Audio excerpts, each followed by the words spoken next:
good afternoon, and good morning, wherever you may be. Thank you for joining us at the 59th IAPD Peace Monthly Forum. I am Tomiko Dagan, the Senior Vice President of the Universal Peace Federation USA and the Executive Director for the Interreligious Association for Peace and Development, in short, IAPD. Which sponsors today's program. IAPD is the one of associations of the Universal Peace Federation, which is a non-governmental organization that has general consultative status in the Economic and Social Council of the United Nations. IAPD offers numerous programs, including this one, that brings together leading expert and civic leaders to explore the opportunities for improving relations in the Asia-Pacific region and beyond. We are looking forward to this webinar series as a great opportunity to gain more knowledge about the issues and challenges, and ultimately develop the courage and commitment to make the world a better place. So we have a wonderful, we've been blessed to have wonderful presenters today. They will share their thoughts and wisdom based on their unique life experiences. And usually our president, Dr. Michael Jenkins, will stay with us from beginning to the end. However, he has an urgent calling, so he has to leave much earlier. So I'd like to bring Dr. Michael Jenkins to speak first, a little bit for his remarks. Thank you, Dr. Jenkins. The floor is yours. Thank you, Dr. Tomiko Dagan. And as our Senior Vice President, you're leading with the Universal Peace Federation so well. I'm honored to be with you today, Mr. Tom McDivitt, Chairman of the Washington Times, and Dr. Marcia Dyson, who's renowned as a leader and teacher and pastor. We're really looking forward to the principles of peace building and people-to-people development. Both of our speakers today are experts in reconciliation and peace, and they've had experience all over the world. So I'm very thrilled because for us, what happened with Israel and Gaza is so hopeful, even though it came through a very awkward and difficult path.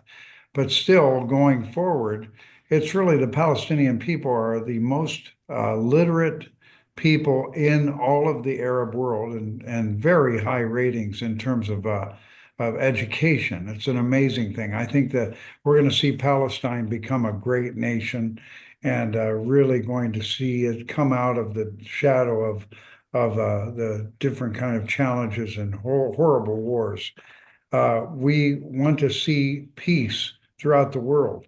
And people to people is the only way. It really can't simply be done through academics or even through military. It can only be done by people of character, moral character, who honor God and also look to make a long-term friendship and peaceful relationship between nations and between people. So I'm very excited about our program today. Thank you very much, Tomiko. Thank you so much, Dr. Michael Jenkins. Hopefully, we want to see you if you can come back toward the end of this program. Thank you. So, okay, thank you, Dr. Jenkins.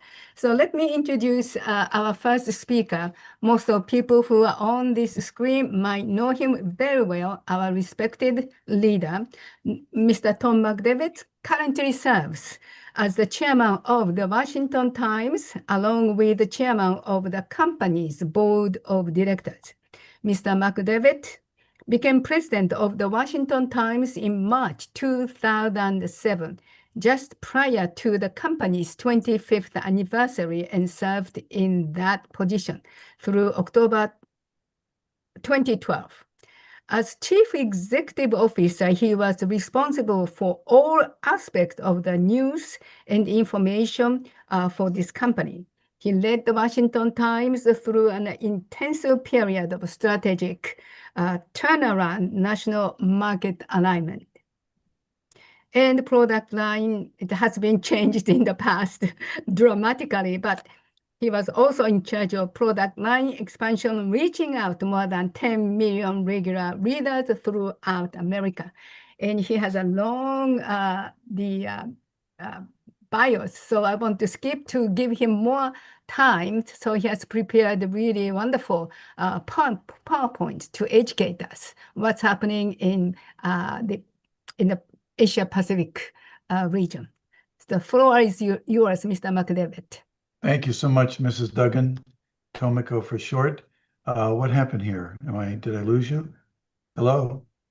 No, we can hear Oh. you. Okay, sorry. Hello, everyone. What a pleasure. Good to see so many good friends. I'm not going to say old friends. We're all feeling young and new, I hope.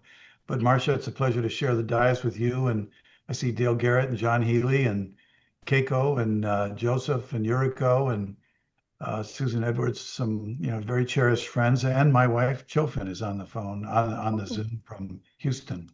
I'm in Washington D.C. At the Washington Times, and I would like to give a story, a short story, of the journey that Chofin and I have had together with Dr. Jenkins and Tomiko and others. But it really is a modern day application of a worldview, using a worldview towards a solution to a critical problem. And in that area of focus is the Indo-Pacific. I love the title of this presentation, Principles of Peace and Reconciliation, People-to-People Engagement. And the main focus I've had for the past year and a half as chairman of the Times is really in the sector of business development.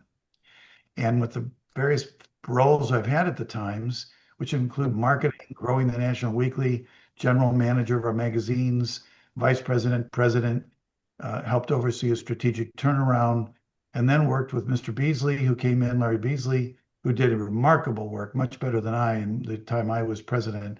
But it is all born out of a motive of how do we make the Washington Times really useful for people, especially applied to critical challenges. I also really appreciate the years I spent as chairman of the Universal Peace Federation with many of you. And so what this has been about the last 18 to 24 months is a focus on the Indo-Pacific, and the essence of that is how to bring principles of peace, if you will, in a people-to-people arrangement and address what I believe to be a critical issue in the Indo-Pacific, which is maintaining freedom in Taiwan. Chofin happens to come from Taiwan. My interest goes way back many years because of the growth of CCP, Communist Party of China, and its intentions on the global scale, which are very obvious for anyone who has their eyes open. The Washington Times covers that a lot. So I'd like to show you a story here. It's a deck that we've used in Taiwan. I've been to there with Chofin over 5 times the last 2 years. And this is something that most people haven't seen before, but just to give you a flavor here, one sec. Sorry, Tomiko, there we go. Sharing the screen here. Boom. Okay. Can you see that, Tomiko? Yes, I can see you. Can you see the Change deck, to the PowerPoint deck? slideshow, and then Can you see that? but I No? can. Perfect. Yes, we can see it. Yes. We can Okay. see it great. Thank you Sina? very much. I'm going to do this. So this is a deck that talks about what we did. It's not current. It's just for that period. Chofin and I were invited to be part of the U.S. delegation to the inauguration of President William Lai, who was elected in January of 2024, and the inauguration was May 20. So this simply is a representation of a people-to-people approach. We were there with Secretary Mike Pompeo and some other former members of the U.S. Congress, but we arrived at the Shangri-La airport, at the hotel, and we were part of an official delegation. So the person on the far left here was the representative of Ministry of Foreign Affairs. And this is President Lai and Vice President Shao. we developed a relationship with Vice President Xia when she was the ambassador to the U.S. For several years. So the Times interviewed her. We had been out to her embassy. President Lai, we met in May of 2023. And we met there with all of our internal core leaders. And I had this strong sense that we really had to engage on Taiwan, as you'll see. And these are pictures of the papal nuncio and various members of Congress, the former ambassadors. And here, a top U.S. policy guy on the far right, there were 35 members of the Japanese Diet, including about 8 senators and 25 or so members of the Diet. And it was remarkable. We made amazing contacts. Here we're at the inauguration, and on the left, standing in front of us is Miles Yu, who is Secretary Pompeo's right-hand person. And right here can you see my cursor there? Yes, Right yes. is Mike Pompeo. And then you have the 2 ambassadors, and then behind them was us, and behind us was Mrs. Abe, who was, these are the 2 ambassadors. We had 20 minutes in line. Here you see us talking with Mrs. Abe, literally 25 minutes in line waiting to shake the president's hand. And we had a tearful discussion about the obvious issues. I loved Prime Minister Abe so much over the years. His stature, his gravitas, his wisdom, and especially as you'll see in the strategic positioning of what we're doing, is to keep the Indo-Pacific open and free. Those were his words. And we shared much with Mrs. Abe. We've met her several times in Taiwan since then. And here was a special meeting we had with Vice President Xia, with the 2 former ambassadors of the American Institute of Taiwan. These are terrific partnerships, and we just thrive on this. Here was a conference that we were invited to after the inauguration by this woman, Mei Sing Huang, who lived a long time in New York. She's a former ambassador at large, and she's like family, as is Tommy Lin here, who is a doctor and is just such a remarkable people. The key thing here is we thought, Tomiko, the best way to approach this, how in the world could we make a difference to keep Taiwan free? As a chairman of the Times, and we got into it, studied it, started to connect with thought leaders and writers. Well, Formosa Republicans is headed up by these people here. So they invited Mike Pompeo to speak to the group we have right here, which is about 250 people, the day after the inauguration. And I was invited to speak. And so here you have Miles Yu, who was well known. He was, Pompeo's right-hand person. We're good friends now. He's real good friends with Bill Gertz. He writes for us twice a month. But the key point is that there's a connection. Over here is a very special man. You want to write down and pray for him. Robert Tsao, Tsao. Robert Tsao is a billionaire. He was the founder of United Microelectronics. He gave $100 million US dollars to the defense system in Taiwan when China erupted after Speaker Pelosi's visit. We've met him at a luncheon, sat next to each other for 2 hours. We met him in his apartment, a penthouse, for 2 hours. And then just our last trip a couple months ago, again, he's coming to Washington. We're going to be sharing the dais a couple weeks from now. I don't want to say I'm cultivating. I'm building a relationship with him as a mentor, as a Washington Times chairman, and I'm looking to raise literally millions of dollars to fuel a communication campaign. But these people we're seeing as part of our tribe, like a diplomatic tribe, 430 people that can move Indo-Pacific. That's my design, right? Been going on for years. In this forum, you have Secretary Pompeo, Miles Yu, Dr. Tommy Lin, Mr. Tsao, and a member of the Congress. And it was amazing. And then after he finished, then Mei Sing, who had agreed, invited me to come up to the stage. And I had 10 minutes, and I shared a copy. I showed this copy of the plan, the Taiwan Project, keeping Taiwan and the entire Indo-Pacific open and free. It's a strategic plan, how to build a grassroots network, drawing from our experience with Causa back in the Cold War, to provide content and train trainers to talk about the worldview application of the CCP's idea. Are they correct or not? How do they view human life? How do they view human rights? So it's kind of like an application of Causa 2.0, 3.0, whatever. But I'm interested in the grand strategy narrative and how powerful it can be when it starts to take root. There's a whole many details. This is with our family. This is with the minister. Oh, by the way, this is most important. There's my beautiful wife. There's her mother, and there's Oh. her sister. And so, and Chaufin's grandfather is very well known in Taiwan. But here we had a meeting several days later. There's Mei Sing and Chaufin. This is with the Minister of Foreign Affairs, Minister Lin, Yale educated. We had a fabulous experience with him. We brought him a beautiful painting and it was a volunteer effort. And there's no money involved, of course, but it was a great discussion. And I presented the thesis of the Taiwan Freedom Project is what we're calling it. And I'm inviting all you guys, please, I'll work with Tomoko and Dr. Jenkins. We're building a network of significant people at all levels to keep Taiwan free. It's an education effort. And here's another example. I wish you could have been there. This is Louis Cao.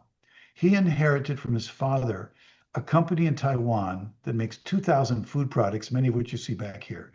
Louis is like the chairman and owner of Nabisco, Kellogg Nabisco in America. Cereals, rice, all kinds of dry goods, all kinds of canned goods. This is Eric Chang. Eric is the executive editor of Taiwan News. Louis, who's a super multimillionaire, right? 2,000 products. Chaufin tells me every home in Taiwan has it, right? Has his products, right? He took some of his money and he created a news company called Taiwan News. You can look it up, taiwannews.com. It's in English. It's a daily online paper and they have some print. So now we're talking about how do we collaborate between the Washington Times and the Taiwan News. Louis went to Ohio State, grew up in America, Taiwan American. He's the executive editor. We're going back in 2 weeks to visit him the third time, and we're going to ink a deal about how they can use our content, we use their content, but most important, we want him to be a key partner of this effort to keep Taiwan free. It's an executive effort. This is a former vice president that many of you have seen in some of our programs, Annette Lu, who's also a dear, she's like an aunt. She's part of our family, so to speak. And we went to the also to the Taipei Times. This is Jennifer Hu, is the editor-in-chief, and various other things. This was the luncheon that the late President Wang, who's also a wealthy businessman, he brought this man who is a major player.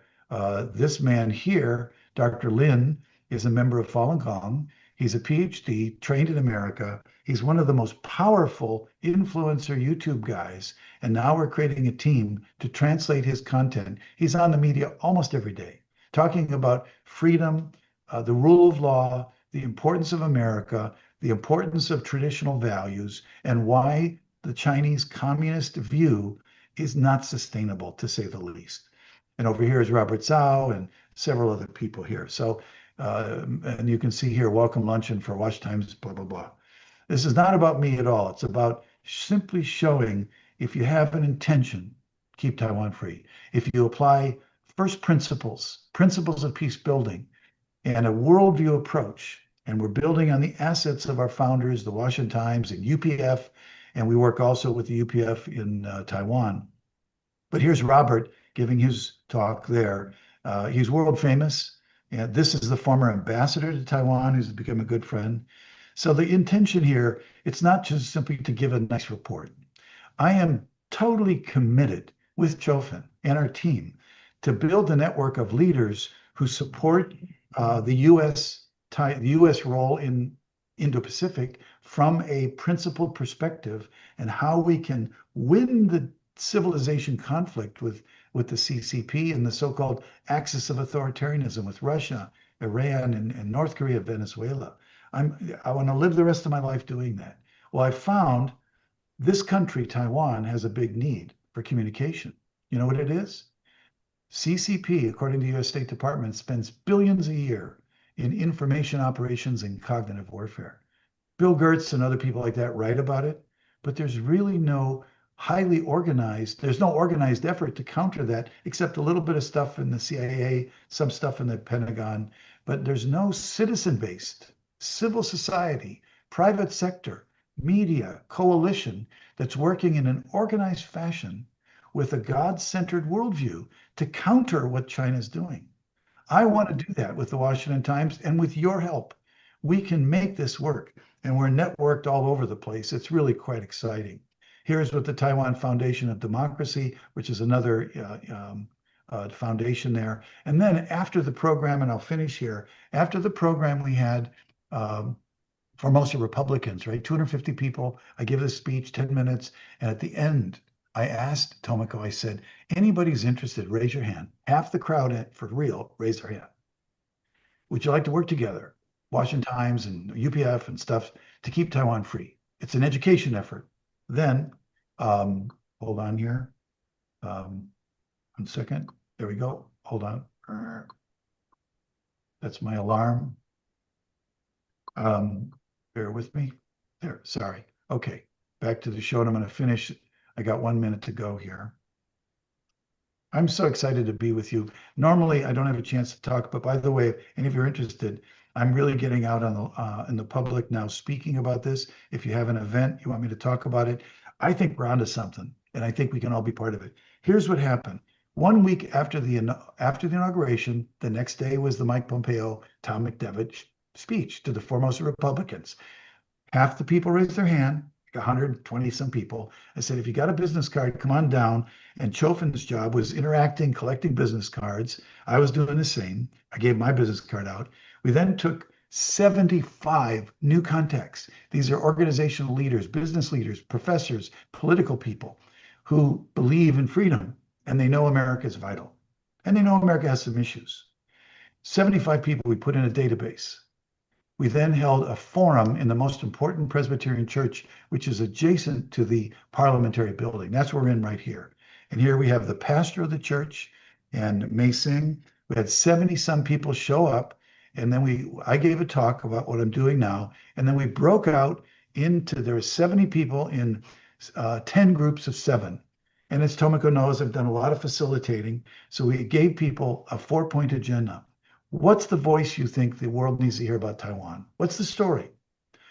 Who do you trust as a spokesperson? Who do you trust as for his organizations and anything else? We had it organized, as you can see here.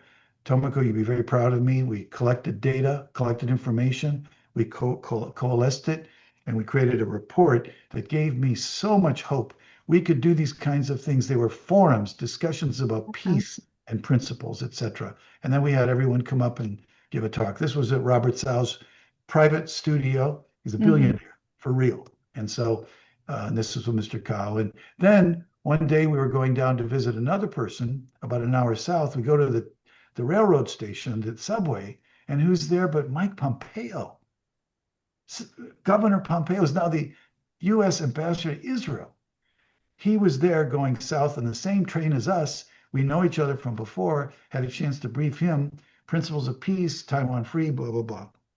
And so that was, and this is some more internal meetings here, and that was with Brother Damien and Wanju, and this was in Las Vegas. So, and this was another opportunity to visit with TM. And this is a tea party that Chofin did in our home.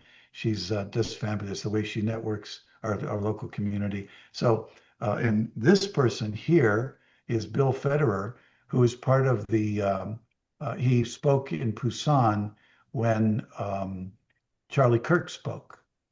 And I know him for 15 years. So I called him up. He gave me the number of Pastor Rob McCoy, who was going to Busan 2 weeks ago. Dr. Jenkins and Damien Dunkley were there, hooked it all up. And now we're working directly with the Turning Point people. This weekend at Dallas, we're going to Glenn Beck's annual gala.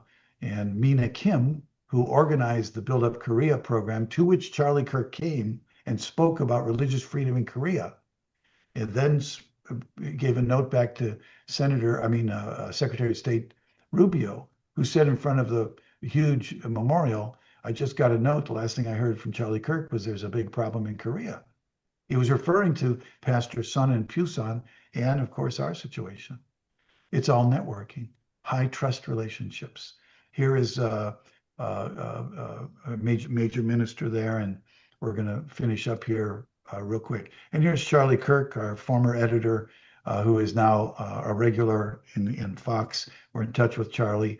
And this was a story we carried in the Washington Times back then that was carried on Taiwan TV. So all I'm doing here, folks, is I'm going to finish sharing here and make a final comment. It's basically utilizing all the assets we've got kind of naturally, organically, wisely. I have another deck that I'd like to do at another time, Tomiko. Maybe this could be a specialized meeting. I'll talk to Dr. Jenkins and you. I have a full strategy. I'm a hobbyist and a student of grand strategy. I learned that from Reverend and Mrs. Moon, True Parents, especially from True Father. And I'm watching and learning all the time. I have a whole library on this. And that is, what is the grand strategy to utilize centered on first principles and our creator, etc.? What is the strategy, the grand strategy to deal with the conflicts on the geopolitical level, with America having a unique, exceptional responsibility? I would love to work together with anyone who's interested. You guys can reach me with my email address, tmcdevitt@washingtontimes.com. I'm currently looking to raise now for the new year $4.3 million. And this year we're doing about $1.5 million. And we're building not a war chest, but an education fund to do a new realm of education of a God-centered worldview applied to these very difficult issues. And it's a coalition effort. And I'm so grateful to be alive and have time and effort in this golden era. No matter how difficult it may appear, we must move forward. Thank you, Tomiko. Thank you, Marcia, for bearing with me. And I hope that says enough there. Wow, thank you so much, Tom. Wonderful. Thank you. Thank you. Yeah, Thank you. showing, I liked your language. You mentioned high trust networking. Yes. So it's really true. It's, you have shown people to people engagement. That is a way to open up into many level of, project and development for peace, for course. the goal You know, you want one to, quick thing to pick every up on one this. of us want to reach out. I Just to- remember, Tom, long before, we took 5 journalists, Russian journalists, toward the end of the fall of Soviet Union. Right. So at that time, 4 tigers, economic miracle, who made economic miracles in Asia, they requested to visit Taiwan, Japan, and Korea, and Singapore. Mm. And we are really working hard to get the visas for Russians to visit Taiwan. Mm.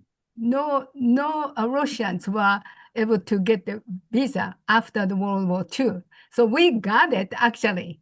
Then do you know what happened? What? The Beijing called, canceled it. Yeah, sure. So we couldn't go. Anyway, so that was a very, very interesting experience that Russian journalists visited. I wish they could go. Now they can go, right? So let's expand when the war is settled, finished. One thing to think about in terms of Taiwan, Taiwan is one of the most important trading partners because of the semiconductors. Another miracle that occurred, which I'll show in another deck. We have to update this, is a little old. My son Joe got married 1.5 years ago, and he's in the Regis Hotel down the street from the White House.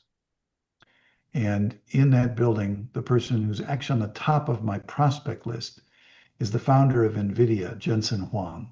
He's a rock star. He walks out of the elevator. We're having a wedding. And he walks out. I run right to see him. I'll show it in the next program. I'm thinking about doing a podcast or something, but this is like amazing. We ended up talking to him for 5 minutes. He went out to dinner with his wife. He came back, and we invited him into the reception.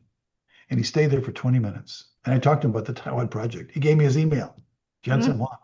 So anyway, the point is, there's so much we can do, and I'd love to work together with you guys to collaborate with the Washington Times and this new effort. It's called the Taiwan Freedom Project. Yes. It's a project of the Global Freedom Initiative, which is going to be tucked into the Washington Policy Institute. And I can explain that later. We'll do a special one. I don't want to take any more time from our wonderful people, Marcia, and let her take it away. But thanks so much for giving me this chance. I hope. Thank you so much. Yes, Taiwan Freedom Project.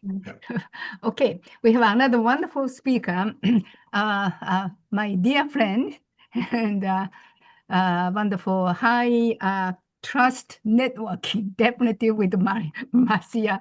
And Marcia Dyson, she has also long background, but let me read just 1/3 of her background.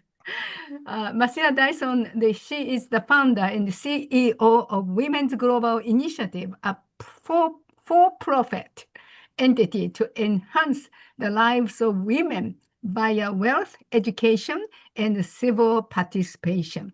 She has served as the first chief of the staff for Reverend J.C. Jackson. Reverend Jackson is an American civil rights activist, politician, of course, and ordained Baptist minister. She served for the Operation Push International Trade Bureau and as a public information officer for the mayor's office and special events for the city of Chicago. She is her birthplace. Also, Dyson has been champion for women's rights globally for over 25 years. Former Secretary of State Madeleine Albright selected Dyson to be on Women's Global Summit Leadership Board. Zainab Al-Swazi, this is also our common friend. At that time, she was the president of the American Islamic Congress, invited Marcia Dyson to join her in Cairo, Egypt, to interact with women of Islam faith who represented every Muslim country to create a modern narrative for Muslim women. Tomiko, Yeah. So I want to say, no, you don't have to say, anymore because I don't want to take any other time okay, from anyone go ahead. else. And I so much appreciate Tom. Marcia, floor is yours. Yes, go ahead. Okay, I'm sorry. And Tom, I really appreciate your taking the time to give us an expose of what is happening in Taiwan because, even though we sit here, most of us, I assume in the United States, that the world belongs to God, everything that's in the heavens and on the earth and everything that is in it, and that we should be concerned about that. The reason why I am in New York City now is because last night was the 20th anniversary of an organization called Gathering for Justice. Gathering for Justice is the brainchild of actor, I call him an activist, archivist, a civil rights leader, Harry Belafonte. My gosh. Amazing. He was my mentor.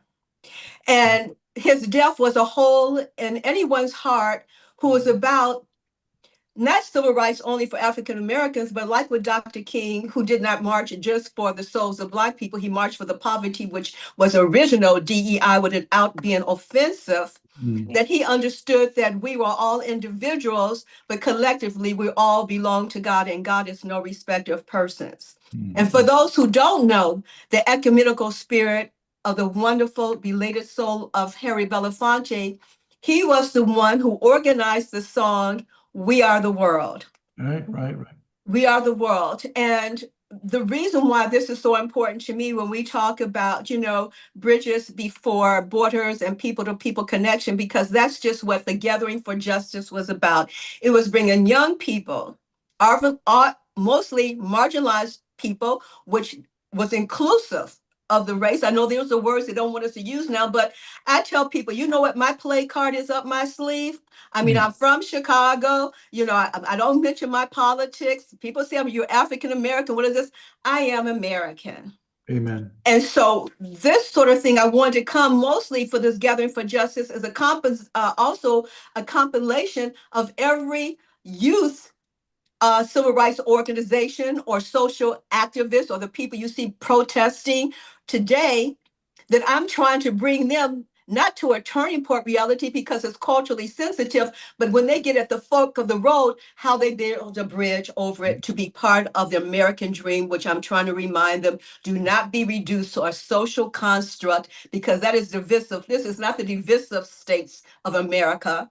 This is the United States of America, and that you can show up just as God has made us wonderful in our mother womb, birth with a purpose, to remind these young, mostly African American children what they're doing wrong, not because I'm trying to right them, because each of their experience, but I think that they need to know a little bit more information. You can build a house, but if foundation is destroyed, you talked about it being God's place, the earth. If the foundation is destroyed, which means information, false information, a void of information, thus, then the house will soon crumble. It's like having an architect without a blueprint. It will not work. But I did write something, and for the sake of time, I want to read it, but I wanted to let you know why I was here. And I want you to keep in prayer, because I had a conversation with a young man named Dom, who works with the Turning Point, and he wants to do stuff on the historically Black colleges and universities. And I said, but you got to come with a different, language, because there's a great animosity, not because it's in the souls of these children, the young people. It's just that they have not been privy to the information, which is very pertinent, like what you gave us today, Tom, around Taiwan. I want to go with you. In fact, I'm supposed to go to Japan for this highfalutin, I call it, economic development conference. But I already spoke to the embassy of Japan to let them know that I want to follow up, which Tomiko knows, because she presented at the launch of my trade bureau and represented Japan for me at that particular time, and also translated some of our speakers' words and greetings from the former president of the Japanese Entrepreneur Association there. But, I want to say we meet at a time when the air feels tense with grief, anger, and uncertainty. Around the world, the headlines bleed, wars reignite, voices harden, and humanity seems to forget itself. Yet in this darkness, there remains a quieter, stronger force, the power of human connection. This is the Universal Peace Federation calls to people engagement, the belief that peace does not descend from governments, it grows between human hearts. The violence that haunts us is that we don't look far enough of how fragile peace has become. Across the nation, tragedy has struck at the very heart of our communities. The assassination of Charlie Kirk, a polarizing yet undeniably human figure, shocked the consciousness of the nation. Whether one agreed with him or not, the bullets that took his life also wounded the souls of democracy itself. Violence silences dialogue. It teaches fear instead of argument. And the one great thing I do tell some of the young people that seem to have animosity towards the Turning Point, I tell them, he was brave enough to say, prove me wrong. Prove me wrong. And when you say prove me wrong, you don't come with a self-righteous attitude. You come with one who is seeking a resolution to and within a conversation where not one is wrong or right, but you have the conversation itself. Just like the absence of peace is not war, the lack of conversation could be the instrument, as we're having now, to I think a relatable and conscientious notion of peace when it comes to the conversation, people to people. What has kept happening? We had mass shootings, and they have turned into the classroom, churches, and grocery stores, and to memorials. We have people looking of different ethnicities. Oh my God, don't let it be a Muslim. Oh, don't let it be the white man. Oh God, don't let it be a Black man. But it's not the pigmentation or the ethnicity of a person. It really comes to the heart of the individuals in the society which we live. There's no such thing as a small sin with God, right? So it does not matter who does it. Have we done the right thing? Innocent children, mothers and fathers, all victims of an anger that have metastasized into despair. And though we try to use the social identification as construct of race, this is one thing that I do know, looking at what's going on all over the world, over the graves of children are the colorless tears of mothers. No pigmentation, just like Erica had over her husband's body. That clear droplets watered a compassion for people, a river of compassion of people, a river of compassion of people who didn't even know Charlie, but we sense the loss, even though we may have disagreed with him, because so many people loved him.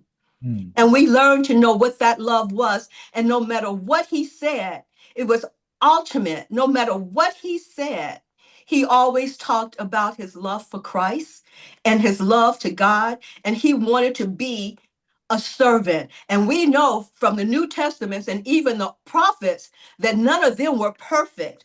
But in their perfection, if they kept the walk towards God and the willingness to be obedient to God, they came to a perfection in their life and ultimately, I believe, in their death. That's the significance for me of Charlie's Kirk's existence on life.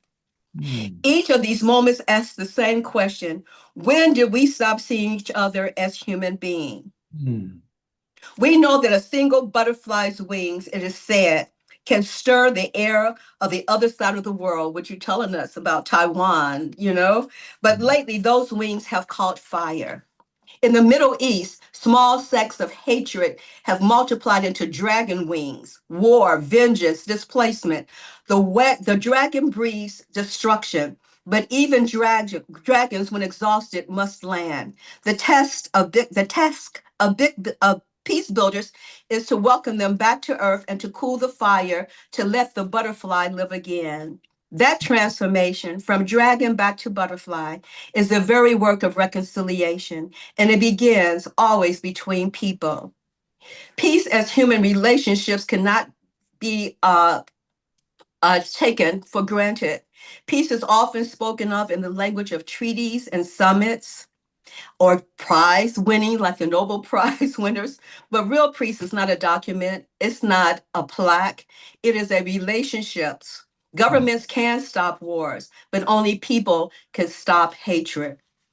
Look at even Korea, a divided people who shared history, family, and longings. Despite the barbed wires, there are quiet miracles, family reunions, cultural exchanges, and humanitarian efforts. These acts are small, but they are seeds. Every handshake across the 38th parallel is a rebellion against despair. Korea, in this sense, is not only a divided land, it is a living classroom on how to heal the human heart. But healing is not for nations overseas. As I said earlier, our nation bleeds from within. Party against party, race against race, gender identification against gender identification. We are divided politically, spiritually, and economically. Too often, the loudest voices are not the wisest ones. We hurl labels, conservative and liberal and woke and extremist, as if words were weapons. But behind every label is a life, a fear, but a hope. And I come to see it. The way to hell is the fraction of America is to forget that we are all Americans. And the way to heal to the world is remember that we all belong to God. Blessed are the peacemakers, for they shall see him. Not because of our perfection, as I talked about the prophets and as I talked about Charlie Kirk, but because we dare to love when others find it impossible. When people lose jobs and homes or security, and many have during the shutdowns and the economic turmoil that we're seeing today, they don't only lose income, they lose dignity. Desperation is fertile soil for division. And we don't need any more widening of the divisiveness that we're witnessing. Peace builders must understand this. Reconciliation must feed both the soul and the stomach. That was the message of Christ. When people ask me, where's my church? I said, well, where was Jesus' sanctuary? On the streets. So you won't find me, in the sanctuary, in a mosque, or in a temple, but really in the streets. And that's what the peacekeepers are. And that's why I adhere to the Universal Peace Federation, because the work is done in the streets. And I even tell the Black churches, I tell them, it is antithetical to the life of Christ, which you preach every Sunday in your Bible schools, to have a prison ministry. I would think that you would have an anti-prison ministry. So when you go to my hometown of Chicago, it shouldn't be the exponential criminality that takes place in the children who are innocent but birthed in violence. You should have an anti-prison ministry. Yeah, good point. Okay, and I am challenging them on that. To the civil rights activists, I am challenging you. What is our turning point that is culturally sensitive so that we all can awaken that we are children of God and our enemy is not someone in a different face, is the place that we find ourselves when we are in wickedness, whether we are by design or by our own engagement. It's a big challenge. Keep from me because they're telling me I'm a traitor. I am not. I'm a child of God. But let's ground this in action. healing circles and dialogue forums, which are having now, which I wish was more vast. Spaces where people from opposing views can share their stories, not to win, but to understand. Youth exchanges are very important in service projects. When young people from Seoul or Pyongyang or from Detroit or Dallas rebuild communities together, they discover shared purpose that politics cannot touch. Culture, like I mentioned, Harry Belafonte, as a common ground, whether it's the art, the music, the film, and even food, economic inclusion, jobs are peace too. Stability is peace. Hope is peace.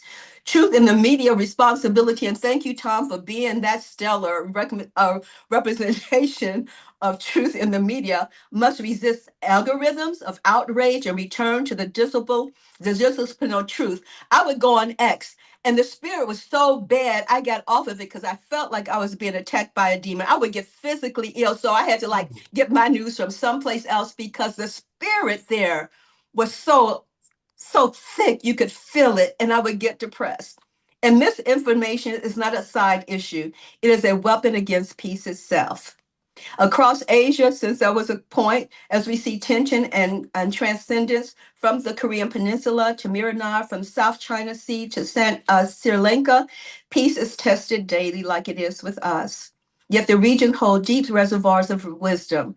Confucian's harmony, Buddhist compassion, Islamic brotherhood, and cooperative spirit of village life.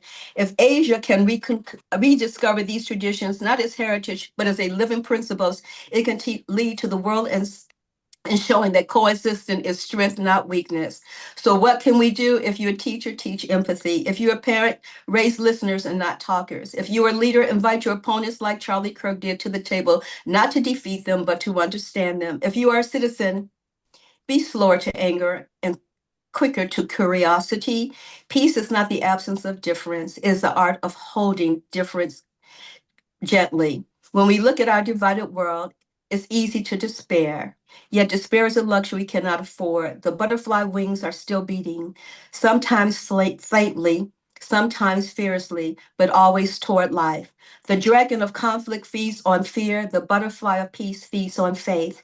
Faith in each other, faith in the possibility of redemption, faith that our shared humanity is stronger than our divisions. So let's continue to build bridges before borders, friendships before treaties, compassion before ideology. Let us refuse to see enemies where they are simply fellow humans lost in different storms. For the way to hell is to forget each other. The way to healing is to remember that we all belong to one another and most importantly to God. And blessed, truly blessed are the peacemakers, for they shall see him, not in some distant heaven, but in the faces of those to whom we have chosen to love. Thank you. Wow. Marcia, thank you so much. Thank you. You Beautiful. said it all. Truly wonderful.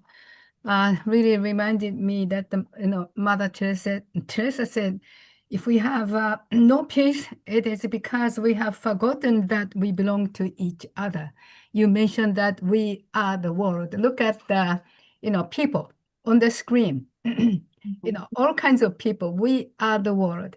Reverend Moon, whom led our movement, told the Japanese to come to the United States. Islanders, you do not see the world, but I will take you to the United States. Then you understand the world. So this is a world. The people actually look up to the other nations, how United States, people of the United States, how they are dealing with all kinds of difficulties, challenges. So that is why I believe that we have, each one has an incredible responsibility and opportunities to give a hope. You mentioned that God is above all. This audience, some of them said that, Mother Moon, in Korea, what's happening in Korea is truly we have never witnessed. It's not reported on the U.S. media so much. However, the president, our co-founder, Mother Moon, known as a Mother of Peace, is now in detention. And she, and along other Christian leaders, current president is putting all Christian leaders put in a detention because they are against or helped for the former president, which gives freedom compared to this current president. And Mother Moon said, don't worry about me. Korea is not about God. So that was Mother Moon told us to young people. Young people cried out. So you really mentioned that. Truly, it's true that unless pillar, all buildings, pillar first, vertical pillar first, and then 90 degrees beam has to be built to make secure building. Otherwise, everything will fall. So therefore, you mentioned, Marcia, the principle is God-centered. We are truly in God, we are trusting. We are truly rebuilding, I believe, based on you mentioned, proposed every single items you mentioned that really, I want to get at your paper if you have it. Otherwise, AI will transcribe. So thank you so much, Marcia. Once again, your wisdom and truth, inspirational and the truth that it has to be engraved in our heart. Thank you so much for reaching out. And we are looking forward to working together. As you mentioned that Tom is looking forward to working together, Taiwan and the Pacific, which include Japan, right? Let's work together for the Taiwan to keep freedom in Taiwan. That is And the important. cities. Work in Taiwan and the Indo-Pacific and the cities in America. I've It got is. for the thing on Capitol Hill, but Marcia, you a beautiful presentation from your heart. And I grew up in Gary, Indiana, so I know we're part of the same Calumet region up there. Oh, okay. Yeah. Thank you Right. so much, all. Everyone, great. I'm so sorry to bail out real quick. We Okay, can you have to go to get another back in meeting. touch. I'll So watch the recording and stuff, and I'd love to get in okay. touch with folks. Thanks for the Otherwise, opportunity. I can take, if you have any questions or talking to, you want to ask Marcia among audience, Yeah, okay. Good. we want to Bye-bye. open the Love you floor. all. God Tom, bless. thank you so much. Thank Thanks, you. Tom.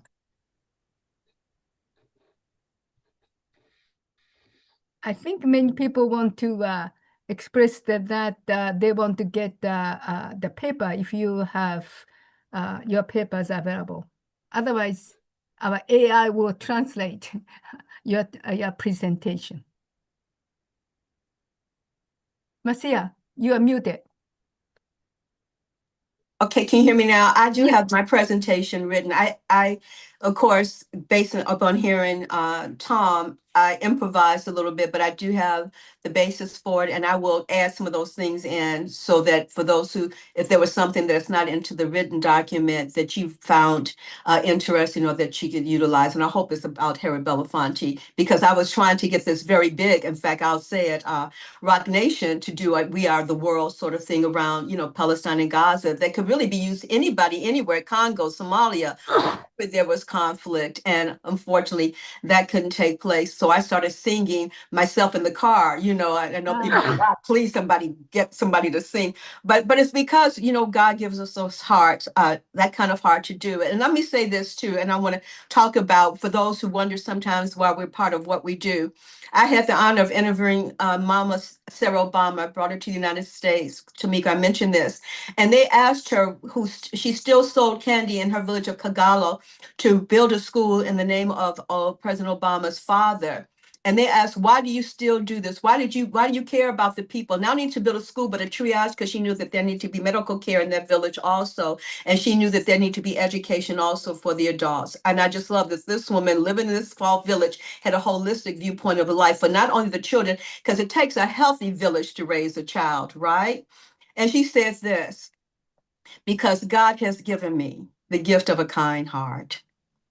And I said, oh, wow. So for you all wondering why you're doing what you're doing, or why you're here with Tamika, or why you're here with Tom, or Reverend Jenkins, or any of us, when you feel like Mother Teresa in the midnight hour of the soul, because God has given us a kind heart, and it is a gift. Wow, beautiful. It is. Yeah. Thank you so much. Wonderful. Okay. Oh, And I have to jump off too, because I have a speaking engagement to do for it's Selma. true. Okay, all right. Yeah, But thank you so much for accommodating your time. Thank you so much. Dr. Jenkins, you're back. Maybe Yes. Dr. Jenkins. Oh, wait, I want to hear Dr. Jenkins. Were you able to hear some part Yes, of? yes. Okay. Well, Marcia, it's incredible what you're doing, and also this whole thing of bringing peace out of the darkness. And especially, I think music is really, and culture is really important. We had an exchange with North Korea with the performing arts troupe of young children called the Little Angels. And it was the first group that was accepted to go to North Korea. And they went and they danced and they sang. And then a reciprocal group came from North Korea. Tomoko might have even been involved with that. But it opened up doors like we couldn't believe. So music and art and culture and guided by, faith and love. That's great. We need a lot of healing to go on now. The Palestinian people suffered horrific suffering and unspeakable. So God bless you. Thank you. Thank you. Thank you, Thank you. Tomoko. Goodbye, everybody. Thank you so much. God bless you all. See you Thank you. next month. Thank you so much, Thank you, Marcia. everybody. See you, bless. God bless everybody. everyone. God bless God you. bless everyone. So, Blessing from Australia. oh yes, God bless you. Bishop, good to see you. Yes, I'm also very happy to see everyone. Sorry, I Archbishop, was. yes, thank you so much. Yeah. Yes. Thank God you so bless you. much. God bless Thank you, you. Thank you, Archbishop, your for families. attending. Yeah. Wonderful. Thank you. Thank you. Have a God good bless. afternoon. Thank you. Okay. Yeah, You too. everyone.